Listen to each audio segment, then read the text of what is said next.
बैठक में नहीं पहुंचे। बताया जा रहा है कि केशव दिल्ली में हैं।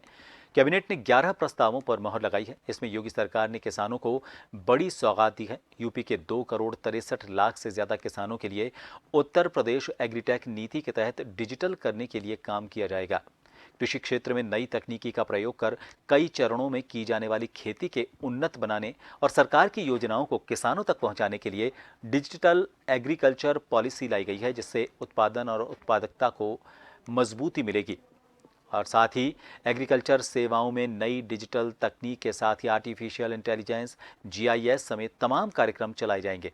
इसके लिए राजस्व विभाग और कृषि विभाग ने मिलकर सर्वे किया था, जिसमें खरीफ की फसल 70% ज्यादा पाई गई। धान की खेती में 3 लाख हेक्टेयर की बढ़ोतरी हुई है। इसलिए डिजिटल एग्रीकल्चर को बढ़ावा दिया जाएगा।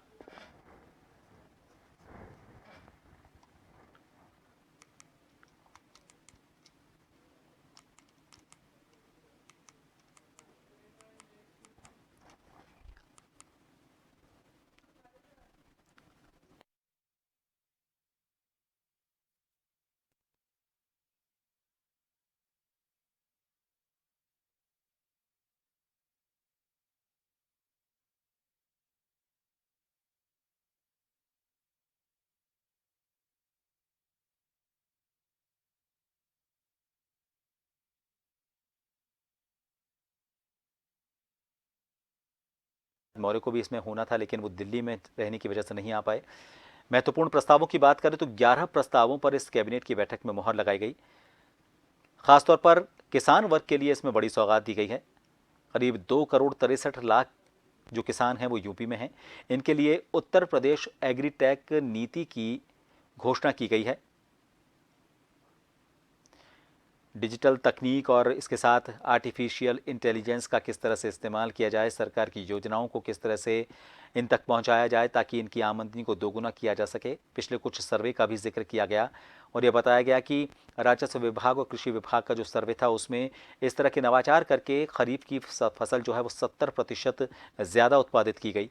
इससे साबित होता है कि इस तरह के नवाचार करके किसानों को उन्नत किया जा सकता है।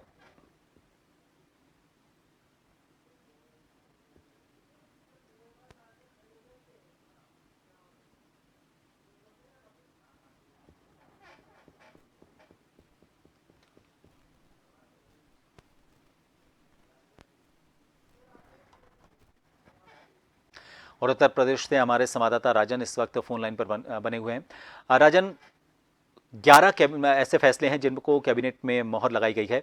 सबसे खास बात यह है कि किसानों की आय दोगुनी करने को लेकर प्रधानमंत्री नरेंद्र मोदी का जो सपना है, उस सपने को आगे बढ़ाते हुए आर्टिफिशियल इंटेलिजेंस, डिजिटल तकनीक, इसके अलावा जो सरकार की योजनाएं हैं उनको किसानों तक पहुंचाना। कुछ सर्वे की भी बात कही गई कि इन सर्वे में खरीफ की फसल में 70% तक बढ़ोतरी की गई है। इससे साबित होता है कि इस तरह के नवाचार जो हैं किसानों की उत्पादकता को बढ़ाने के लिए काफ़ी अच्छे हो सकते हैं। महत्वपूर्ण और कौन से फैसले इस कैबिनेट की बैठक में लिए गए हैं? जी बिल्कुल, देखिए बता दें कि जिस तरह से दूसरी बैठक हुआ, पहले बैठक में देखा गया कि पर्यटन से रिलेटेड जो है कई प्रस्तावों पे जो मोहर लगा और उस पर हरी झंडी दिखाई गई। आज जिस तरह से बैठक हुआ, किसानों के लेकर एक बड़ी सौगात देने की बात हुई है और किसानों के लिए एक बड़ी सौगात भी मिला है। यहाँ पर जिस तरह से कई विकास प्राधिकरण हो गया, उसके बाद से नगर विकास हो गया, गृह विभाग हो गया, तमाम ये जो है विभाग, इन विभागों में लगभग दर्जन भर जो है इसमें विकास के लिए जो है प्रस्ताव पारित हुआ है। आज योगी सरकार के कैबिनेट बैठक में इनमें हरी झंडी दिखाएगी। खास तौर से किसानों को इसमें देखा गया, कृषि विभाग की तरफ से इसमें देखा गया कि जो है कृषि विभाग से जो किसानों को बिजली कर से लेकर और कई ऐसे योजना है जो किसानों की बहुत जरूरत चीजें थे, उन जरूरत चीजों पे आज जो है योगी कैबिनेट सरकार ने चर्चा करके और हरी झंडी दिखाई है। बहुत शुक्रिया दशरथ, तमाम जानकारी के लिए। तो करीब 11 प्रस्ताव ऐसे थे अलग अलग क्षेत्रों के लिए उन्नति की दिशा में आगे बढ़ते हुए उन्हें किस तरह से उनकी आय को दोगुना किया जाए, इसको लेकर मंथन के बाद इन कैबिनेट के फैसलों पर मोहर लगाई गई है। बहुत शुक्रिया।